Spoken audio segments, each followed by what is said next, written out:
Hello, everybody, and welcome to the Cold War Prepper. This is Lee. A couple seconds early, but that's okay. We'll see how things go this evening. What do you think of my jacket? Huh? It's a little bit cool on the inside, even though the thermostat's set at 74. I think I may be coming down with something. We never can tell. Although, just a couple minutes ago, I had one of the best pulse ox readings I've had in a long time. Let's see what it is now. I mean, it was I had like 96. I was super impressed with that. So, for a guy that has had MRSA pneumonia and the cough, now we're down to 93. But, it is what it is. The old lungs just aren't what they used to be.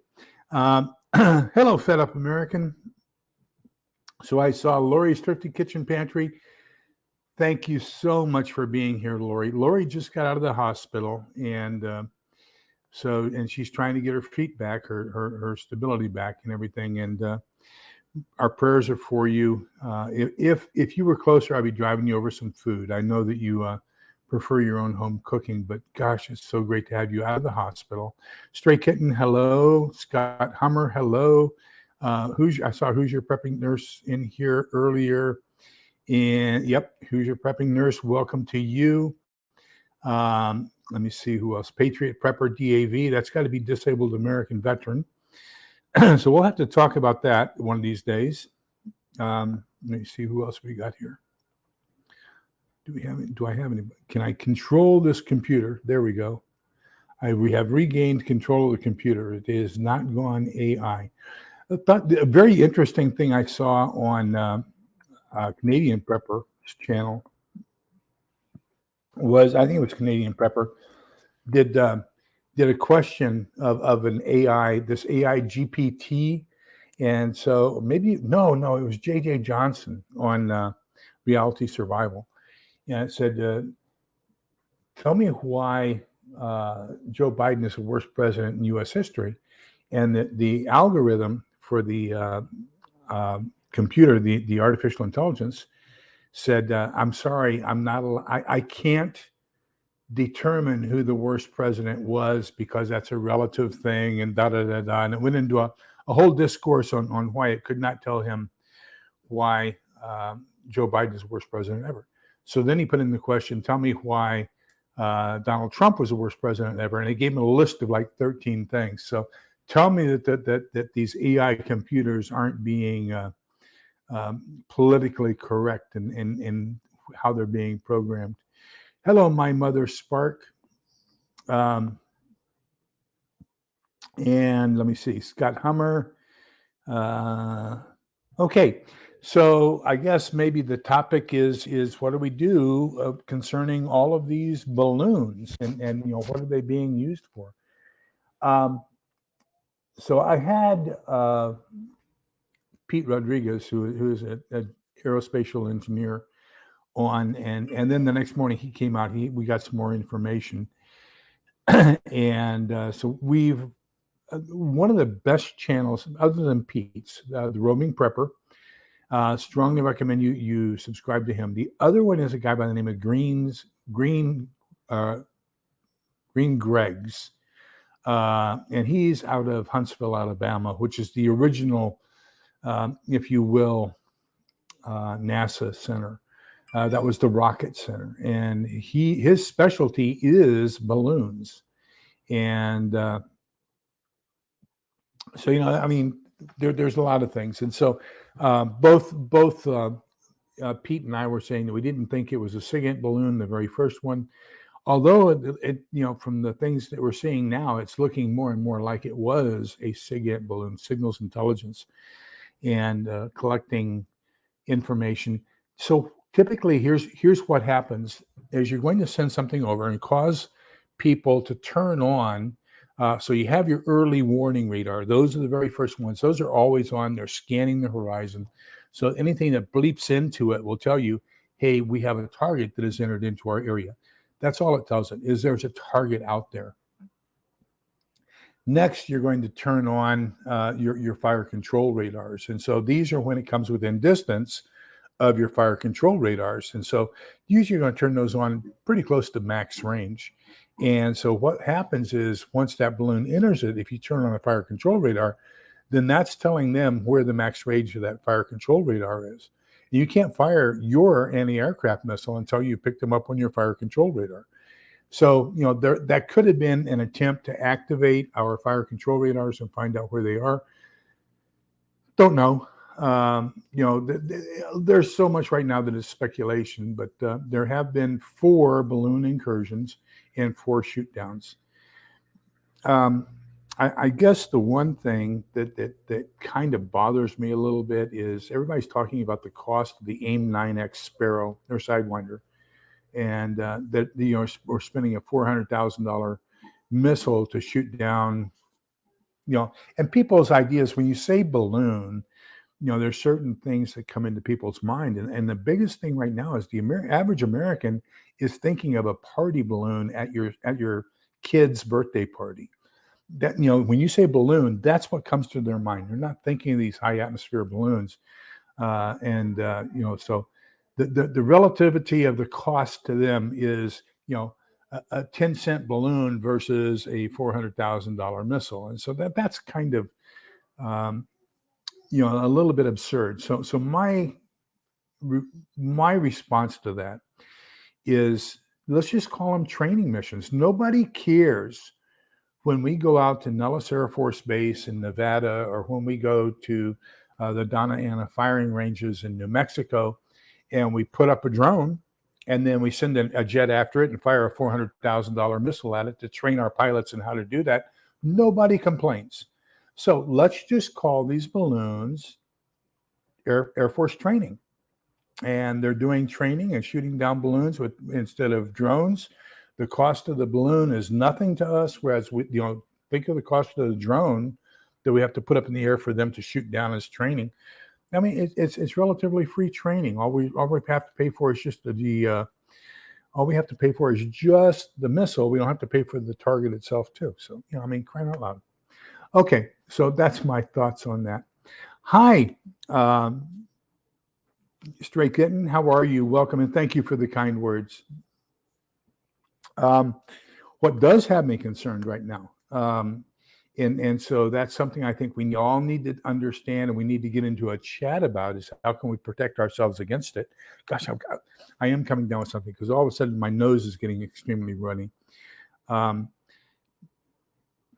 What is getting me concerned is we've had a couple incidents. So here in Texas, just north of Houston, we had a truck run into a train, and there are several cars that have been derailed as a result of that. Thank God there's nothing toxic in those cars.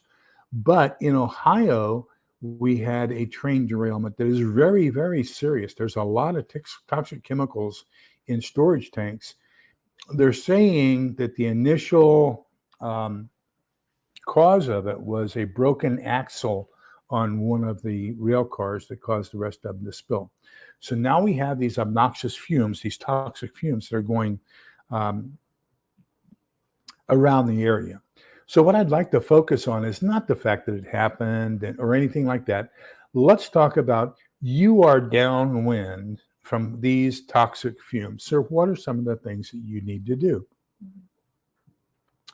Well, let's make sure as part of our prepping that everybody has some good tape, some good, we call it in the Army 100-mile-an-hour tape. It's called duct tape, D-U-C-T. It was originally for air conditioning and heating ducts, and then that kind of got morphed over into duck because people couldn't say duct. So they changed the T to a K, and so now it's called duct tape. But anyhow, get yourself some very heavy-duty tape that will stick to anything. I would say get some heavy-duty 10-mil Mylar and make sure you have that as well. Start taping your windows and your doors in any other way that air can get into your house. One of the things you might want to consider right off the bat is running outside if you have a central air conditioning unit, or if you have a swamp cooler on top of your house. If you have a cover for those, just a basic canvas cover or plastic cover, throw that over the air intake for either of your air conditioners. to make sure that you're not sucking any of that toxic stuff inside.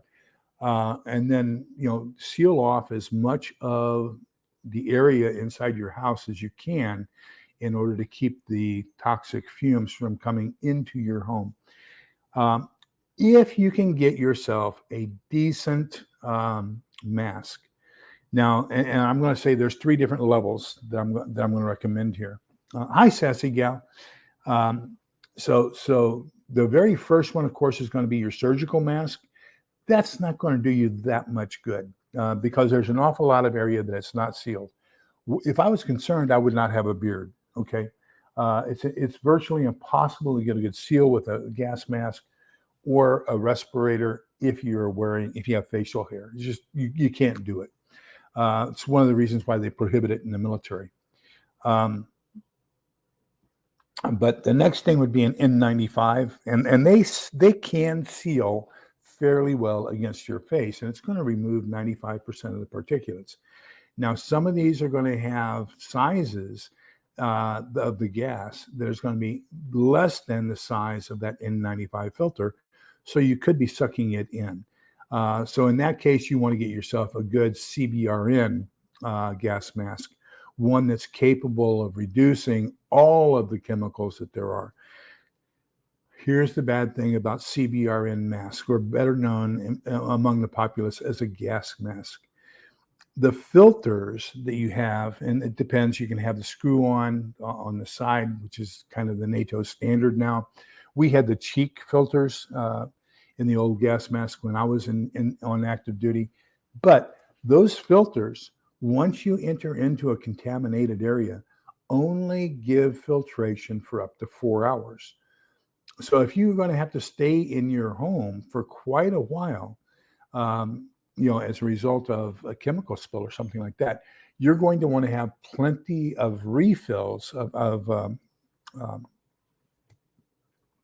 filter refills available to you, and they are not inexpensive. So that's going to be very, very important to you, and that's one thing you've got to take into consideration in your prepping. I do not have any gas masks in the house, and one of the guys in our group owns a gas mask company. So I reached out to him today and see what we can do. Maybe I can learn how to afford one. I was on his site, mirasafety.com, and they even have gas masks for dogs and children. And oh my gosh, I was just totally impressed. But I also know the cost that it's going to be. It's going to be quite a cost to take care of just the 2 of us, just Helen and me, let alone the dogs, let alone the grandchildren or our daughter and her husband. It's going to be something. Wow, Patriot Prepper says he still has a full mop set, so he can go to level 4. That's something I do not enjoy at all. The only thing worse than being at mop 4 is going into the CS tent and then taking off your mask. So that's my opinion of that.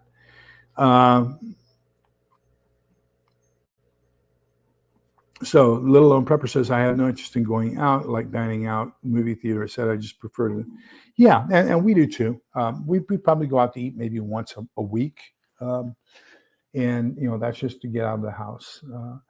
We have our kind of like weekly routine. So Mondays and Wednesdays, we go to Silver Sneakers, which is an hour of light strength exercises and cardio exercises. It's run by our senior center here in town. On Tuesdays, we go to Stability.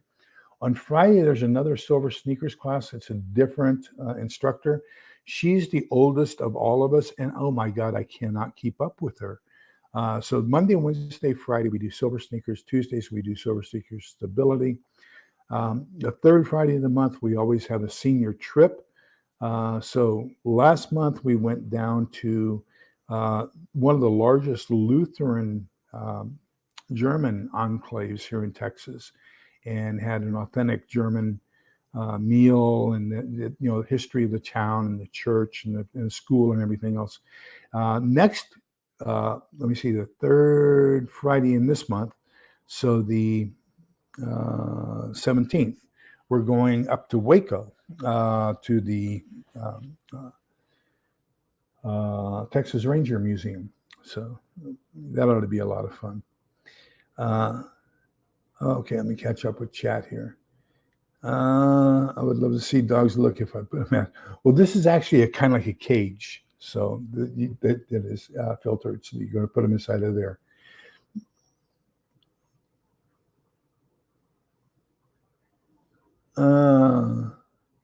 Kelly's Prepping Kitchen. Wow. Is that a new person? Welcome if you are. Let me see. I'm sorry if I missed you in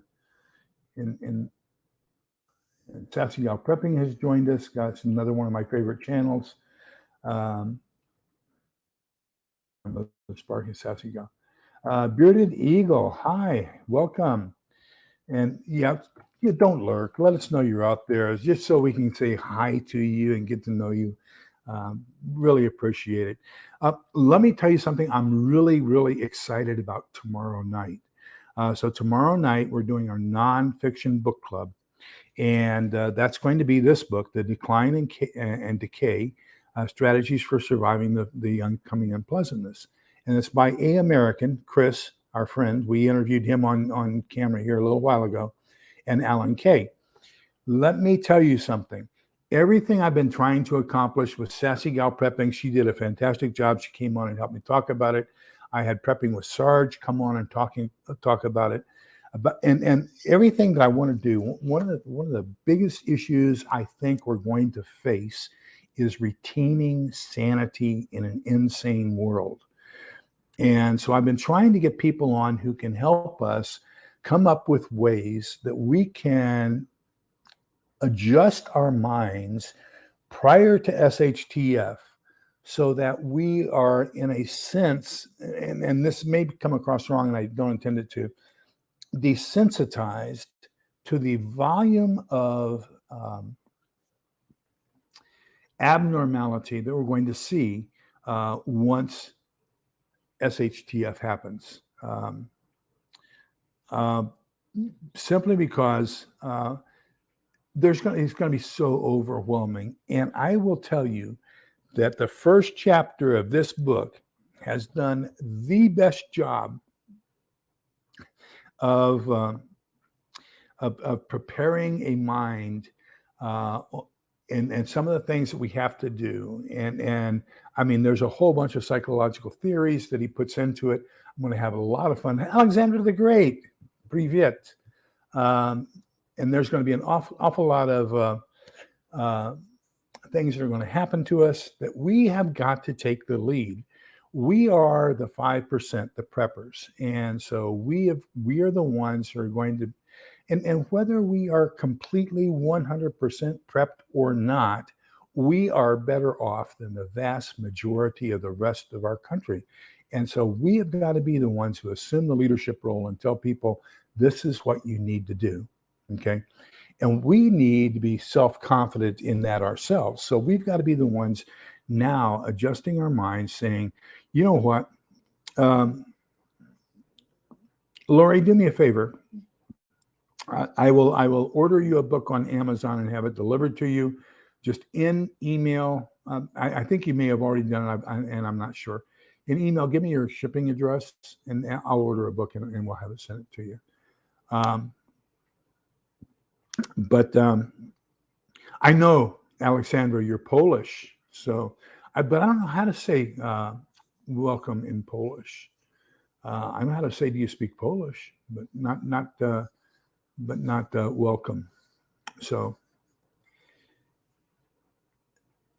I need to tell you my favorite, one of my favorite jokes. So, it's a Russian joke, and I learned it in Russian, so I have to kind of translate it in my mind into English for you. But Gorbachev and his wife took a train to Czechoslovakia for a meeting, and so they were in the train getting ready to go back, and so they've been on the train several hours, and Mrs. Gorbachev said, "Where are we?"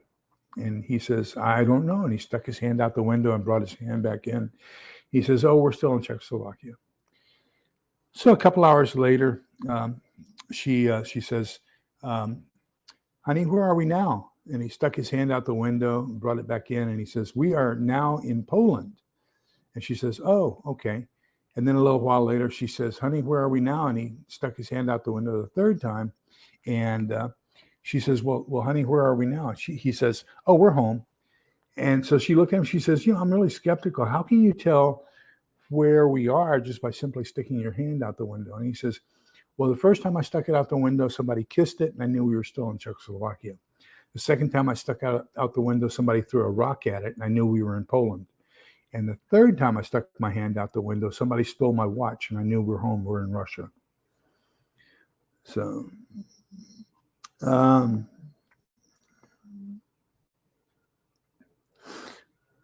okay, so let me see. And we got Little Lone Pepper, Tracy McInfuss. Hi, how are you? So it's Decline into Clay. I'll put a link to it down below to my Amazon channel. And this is Angry American and Alan Kay. Phenomenal. As a matter of fact, we're doing a Americans book. This is his book that we are doing for the book club the last Thursday of this month. So that's going to be on the 23rd. So we'll be discussing this book. You'll see some of the things I want to already discuss in the book, tabbed, highlighted. I have my summary 3x5 card, all the notes on, so that we can have a good discussion on it as I'm rereading it. But I tell you, I have been extremely impressed so far. I've got 3 authors that I've just been really impressed with. All 3 of them are dealing with EMPs. So we've had Bill Forstchen, and he has written the 1 second after, 1 day after, and I forget what the third one's called. He was kind of the grandfather of this genre of writing. Then we have a American, this guy here, Chris, and he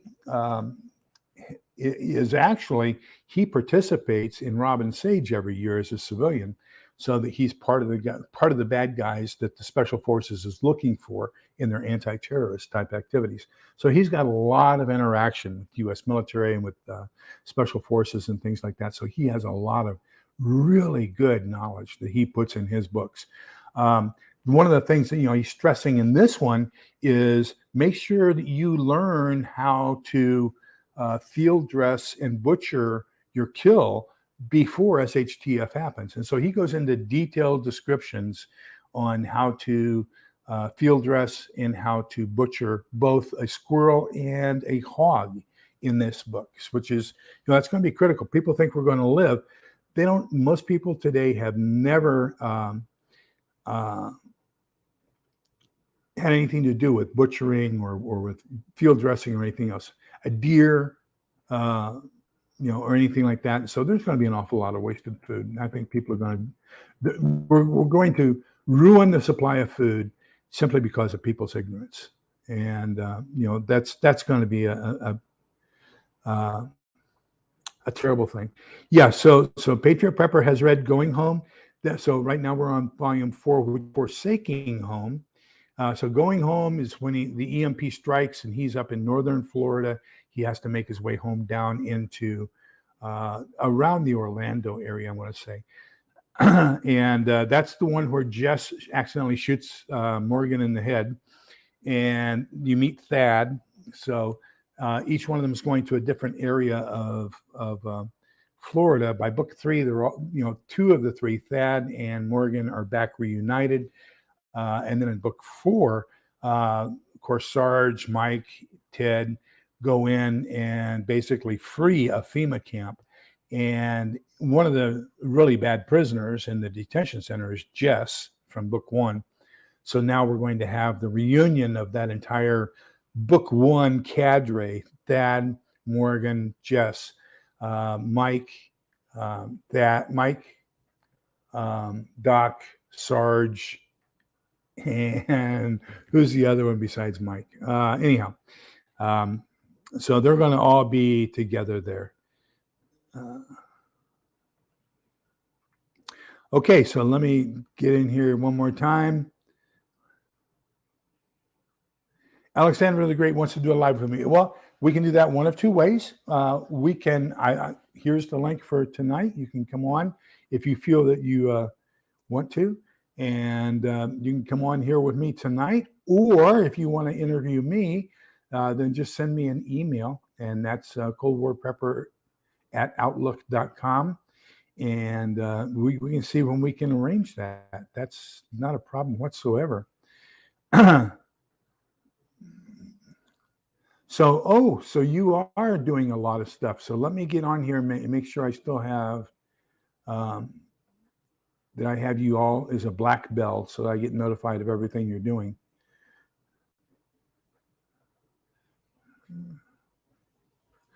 So let me just real quickly check and make sure.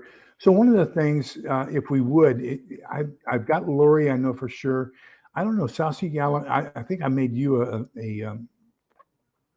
moderator too. But if we could we start sharing people who are on here's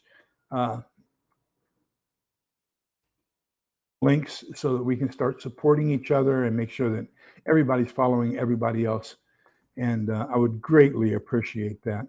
We just need to make sure that we're supporting each other as much as possible. Okay, so Alexandra the Great. Looking for it. There it is. Okay, yeah, and the belt's black. So I should be getting everything you're doing. So that should not be an issue. Oh, there's a red alert from New York Prepper. Greg's got something else, but we'll see what that is later. One of the bad things is it seems as if almost everything he does is a red alert. I love the guy, but you can only cry wolf so many times. Prepping by Faith. There's another one of my favorites. Hello, welcome. Okay. Thank you, Prepping by Faith. That was great of you. Thank you very, very much. And let me see here. Lori's Dirty Kitchen. Catching up on much needed sleep more than anything. Calcium is up and I'm no longer paralyzed, so that is a good thing. Yep. We're very happy with that. Prepping by Sarge has shown up. Welcome. And Stray Kitten. Russia invades Polish airspace. Whoa. That doesn't sound good. I try to click on it, and evidently there's new stuff coming in faster than I can click on it.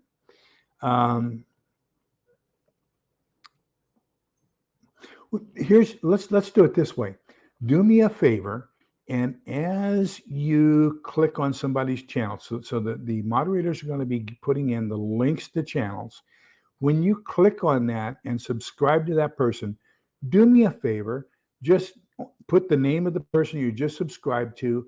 And if you look at the number of subscribers, unless it's in the thousands, it will give you a number and that number will change. Just tell us what number you are to give us an idea of where they are, see how much more support we need to give that channel.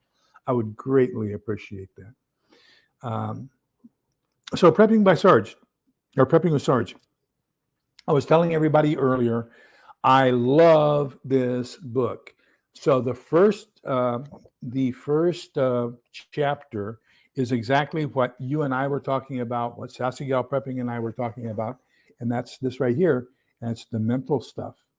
So he's talking an awful lot about normalcy bias and a lot of great. I mean, this is the best book that I have ever read. Survival is approximately 80% mentality, normalcy bias or normality bias.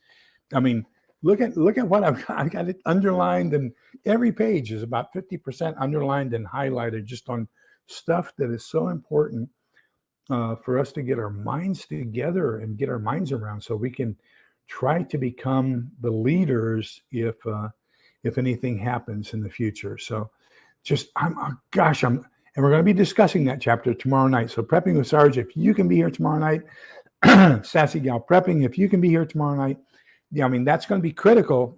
You guys are the experts to help us understand a lot of these mental stuff, things that we're going to be going through. Same thing with you, Lori, if you can make it tomorrow night.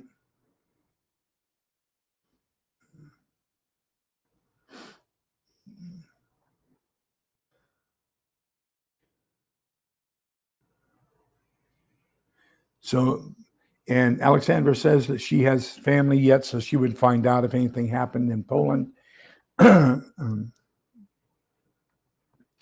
Okay, my mother Spark says she's already subbed to most of the channels.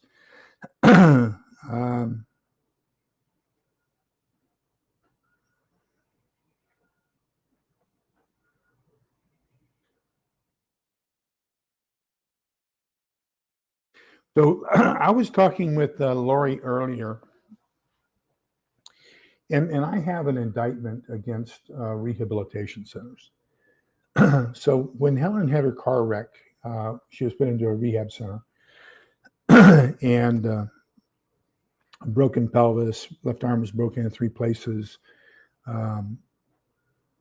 several broken bones, traumatic brain injury, and it was terrible. Hello, Moonsprout.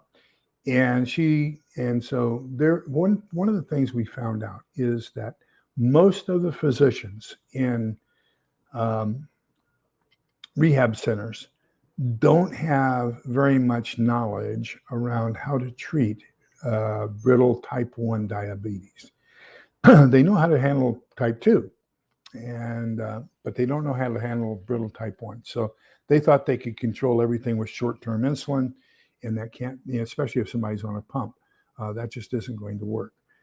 So the second time we had to go to a rehab hospital, I started calling around saying, here's a couple things. Number one, will you pay for the ambulance to transport between the hospital and your rehab facility? Most people don't realize it, but Medicare doesn't pay for that. Most insurances don't pay for that. That comes out of your pocket. So if you could get somebody, talk to the rehab center, if they want you bad enough, they will ask. They'll go ahead and pay for that. So they said, yeah, we'll pay for that.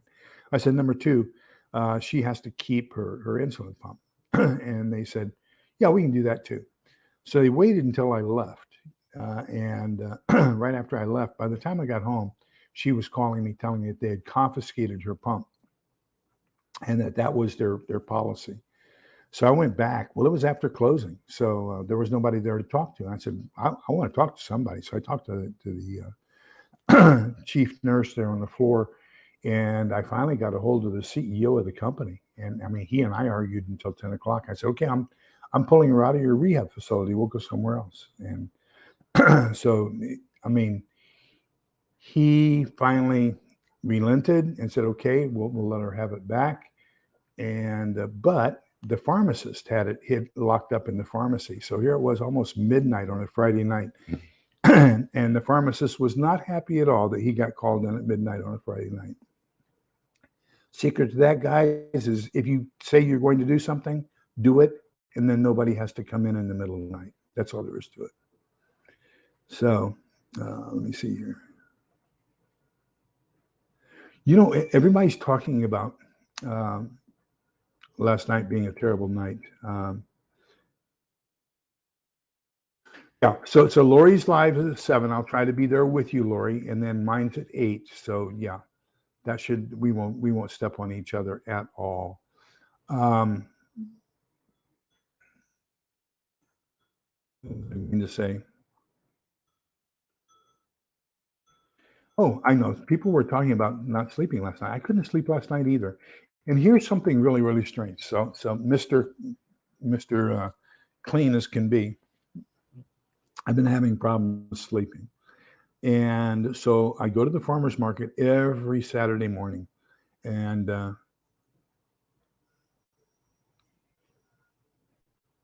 okay.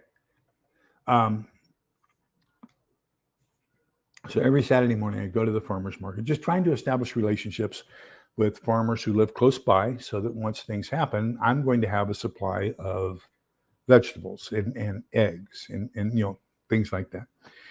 And so I've made friends with this one combat medic, and he is probably going to come on. I've got his card. We're going to arrange a time. He has one of those little tents that does 2 things. He sells, number 1, microgreens, which is what I want to interview him for. And number 2, he also sells CBD. So he and I were talking, and I told him about, even my acupuncture to try to get some sleep. So he says, well, what you need to do is you need some CBD. So I went back Saturday and bought some CBD gummies. And I was going to try them Saturday night for the first time to see if that would help me sleep. Came home and I got a call from the church. And so one of the things that I've been working with on the church is that there's only a couple guys that show up to do the work. And our church has about 16 acres.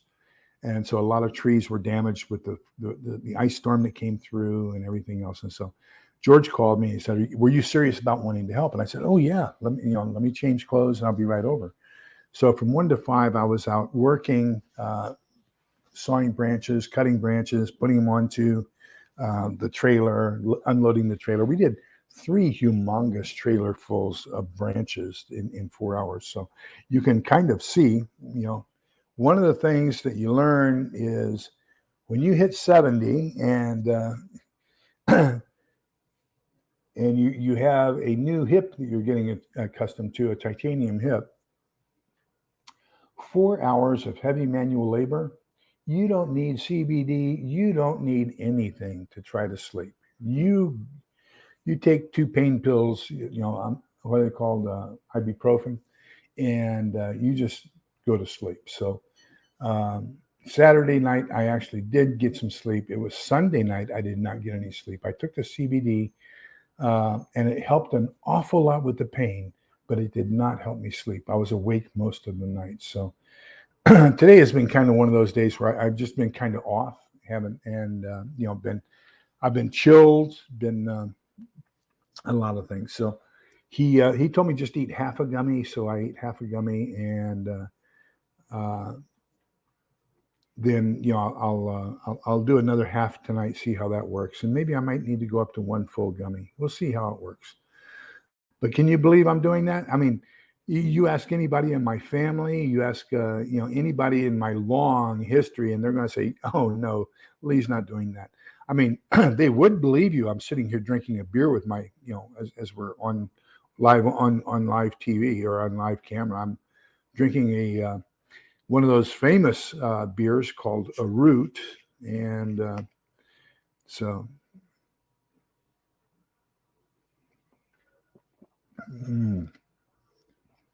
Refreshing. I've kind of almost gone Mormon in my reduction in overall caffeine, and of course, when I was hospitalized with MRSA pneumonia, I quit smoking. So that was one of the better things in my life. Although I didn't like the price I had to pay to quit smoking, but that's just the way it goes. Okay, yeah, it is one of my favorite tastes. So let me see where we are. Any questions or any other things that people would like to talk about?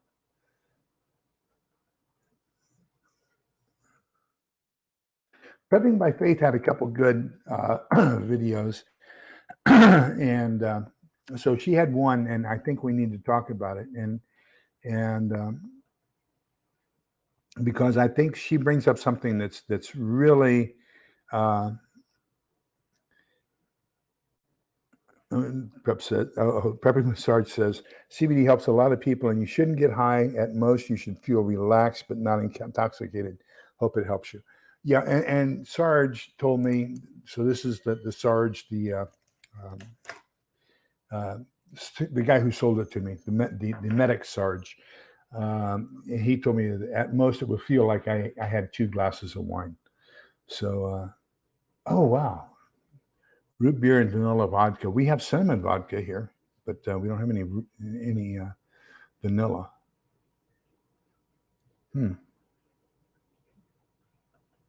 Okay. Anyhow, let's talk about this video that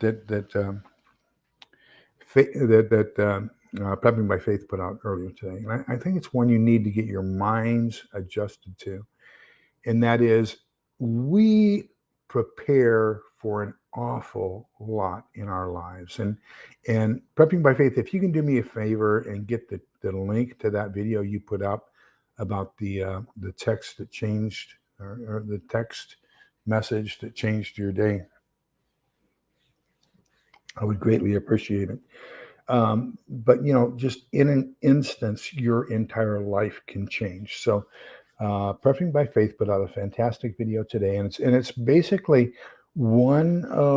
it's extremely emotional, and you can get involved in it very easily. And that is that she received a text message from her daughter who was on a school bus, and there was some boy there that was complaining that he was going to shoot the school up. And just the thoughts of that, with everything else that has been going on, the thoughts of that happening, and you can imagine what a parent's mind races the minute that they find out that something like that has a possibility of going on. um, so I want to reiterate that most of us at some point have had that kind of a text message, not to the same extent with our children, but we've had a text message or a phone call that can just change your life. So, let me tell you one that got me. I still had my store, my shipping store, and I was sitting at the cash register, and all of a sudden my cell phone rang. And I very seldom took cell phone calls when I was at work. And so I looked, and it said DPS. So DPS in Texas is the Department of Public Safety. And so I said, why is DPS calling me? This has got to be a crank call. So I answered my phone, and he wouldn't say much. He said, um, would you happen to know, would there be an opportunity for a small child to be in your car? And would you happen to know the phone number for the parents of that child? And I said, well, my wife is babysitting my grandson today. And so there's a possibility that, it might be my grandson in the car with my wife. And they said, well, can we have the phone number to that child's parents? So now I'm getting kind of scared. And I said, sure. And I gave her, my daughter's phone number. And then about 5 minutes later, my daughter called me and told me that my wife had been in a real bad car accident. And this is the one where she was T-boned. And so she had 7 fractures to her pelvis and 3 fractures to her left arm where it went through the window, and her head went through the window, and there was traumatic brain injury, and the seatbelt almost amputated her breast. And there was major damage. And the good news is my 1-year-old grandson, he was 2 weeks shy of his first birthday, was so well snugged in his child seat in the back seat that the only thing he had was bruises from the shoulder straps in his seat belt, in his seat car. So he was fantastic. But what was terrible was nobody knew anything about the child, because whoever got to the wreck first took my grandson out of the seat and was holding him until the EMTs arrived. Please don't ever do that. Okay. Let EMTs remove anybody from a damaged vehicle. Don't try to do it yourself unless it's a life-threatening situation.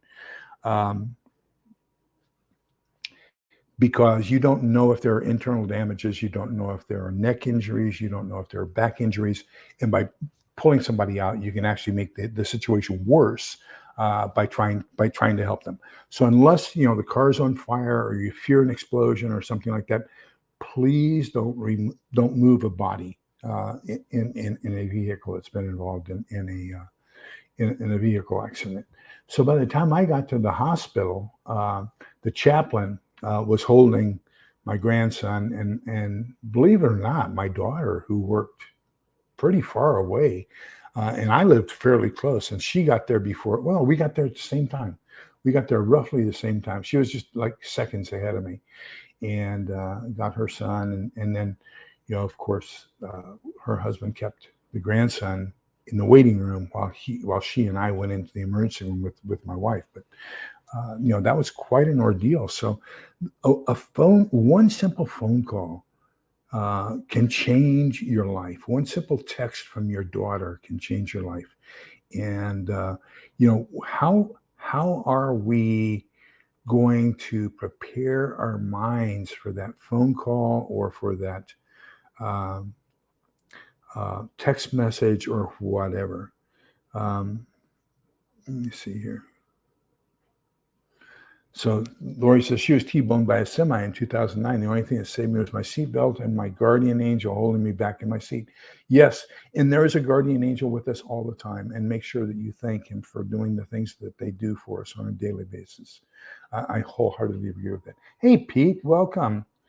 Um, I was just bragging about you, about our discussion last week on Monday night, and you and I in our analysis of what was going on, and then Tuesday morning you put out such a fantastic follow up to it. So, if you know the link to that follow up, if you would post it here, I'd greatly appreciate it, and people can go take a look at it. But let me see. But anyhow, I just want you to think. What are some of the things that are most precious to you? And that's what we really have to. That's the whole thing about prepping. If you ask me, Lee, why are you prepping? Whoops, what did I do? I don't know what I did. Now I've lost chat. I hit something and lost chat. Okay, let me see here. Oh no. Let me see. My settings, mute, having issues. Yes, I'm having issues. I can't see anything. Hotkeys, what are they? How do I get back to chat? Maybe it's this thing here. No, it's not that thing there. Exit will take me out of full screen. Escape. Oh, well. I have lost chat, ladies and gentlemen. So if anybody knows how to get me back to where I can read chat, there we go. It just mysteriously happened. Yay. Yeah, Fromany Prepper, if you can find that and put that up there, I would greatly, greatly appreciate that. And so speaking of guardian angels, when I was 12 or 13, I was at my grandmother's house in northwestern Missouri, and my two female cousins. So my Aunt Zoe and my Aunt Zora both had daughters, and Janice and I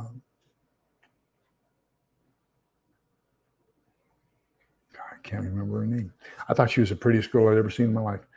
But anyhow, we were walking back down from the delicatessen. Yeah, there wasn't a delicatessen. Let's call it a meat market, because it's a very small town, population of like 300. And so we had gone up, and of course they had candy jars. You could get candy and stuff. We all had nickels, and so we could go up and get some candy. And we were walking back when a tornado hit. And it was like our guardian angel picked the three of us up and pushed us all the way down to my grandmother's at the bottom of the hill. And the tornado just moved right on by us. And I am convinced to this day that my guardian angel lifted me up and moved me out of the path of the tornado. And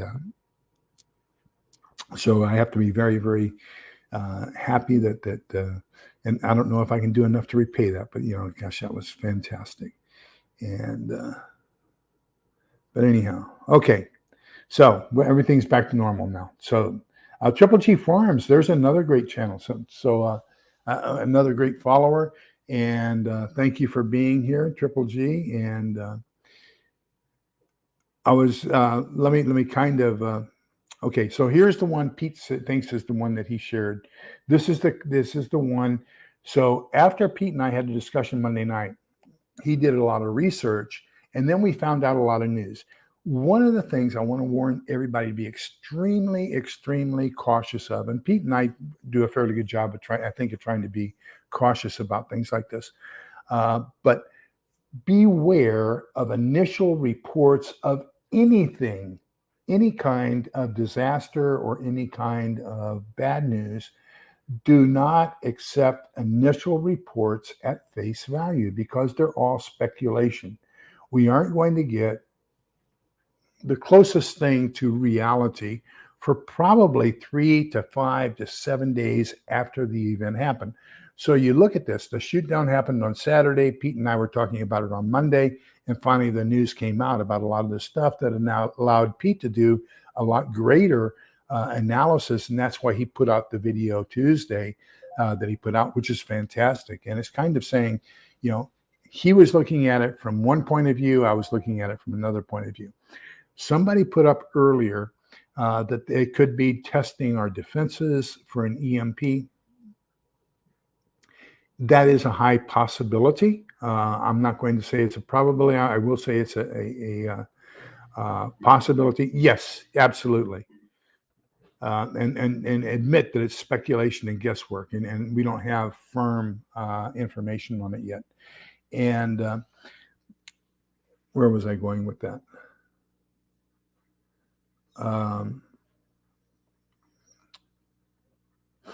But just be cautious. Take anything at face value when it initially happens. Now, sometimes big news, stuff that really affects you, is also underreported. For example, the train derailment in Ohio. I think people should be very, very cautious of that, with caustic gases and fumes being spread over their homes. And I hope those people are bugging out. This is one of those cases where it would be a fantastic idea for you to have a bug out bag. This is one of those cases where it says, you need to pick up and get the heck out of Dodge, because what you're breathing is going to kill you.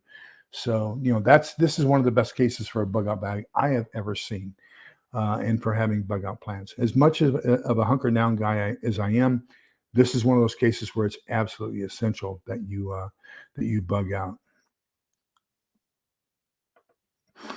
So Lori's kind of agreeing with this and saying, basically, don't believe anything you hear until there's much more info.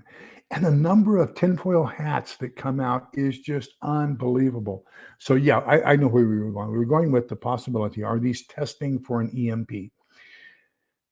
Lee's analysis. Now, this is strictly my thoughts, and Pete, stay on long enough to where you can tell people whether you think I'm full of poo-poo or not, or whether you kind of agree with me. The biggest asset that America has, besides its industrial mind and industrial base, are our natural resources. Even if we did a limited nuclear exchange where it was going to be nuclear, and remember the difference now, we got a high altitude burst, which is an EMP. Then we've got what's called an air burst, which the fireball does not touch the surface of the earth. So that's going to have maximum blast damage. It's going to have minimum radiation damage. You will have radiation damage in the core area, and that's going to burn out right away, probably within 24 hours. You're not going to have that much residual fallout. And then you have what's called a ground burst, okay, or a surface burst. And that's where the fireball actually makes contact with the earth, and it irradiates the ground, and then that ground gets superheated, thrown up into the mushroom cloud, and that's what gets dispersed over, called fallout, the radioactive fallout. So radioactive fallout particles are probably going to be about the size of snowflakes. The biggest thing is, don't let them get inside your lungs. Make sure you keep an N95 mask in your car at all times. I did a video a long time, probably last February, a year ago, and right at the beginning of the invasion. And I was telling people, keep a baggie in your car with an N95 filter, a $1 disposable poncho you can get at Walmart, some goggles so you seal your eyes, some gloves, and you're pretty well protected against most fallout. As long as you don't get it into your lungs, then you can doff that as soon as you get home, outside, go inside, take a shower, and you're pretty much good to go. So, knowing those kinds of things is going to be critical for your survival, because remember, the vast majority of the population of both Hiroshima and Nagasaki survived the bombing. So, it is survivable. Don't give up on yourself. There are some precautions you can take that will enhance your overall survivability. But I think the key thing is, they want our resources. They want our manufacturing base. So if they do all air bursts, okay, then then they can take care of the population while still having, a lot of the infrastructure remaining that don't have to rebuild that much, and they will have the resources, the natural resources. Even better than that would be to do the super high altitude burst, which is called an electromagnetic pulse. And that just takes care of the electrical grid and everything that's connected to electricity.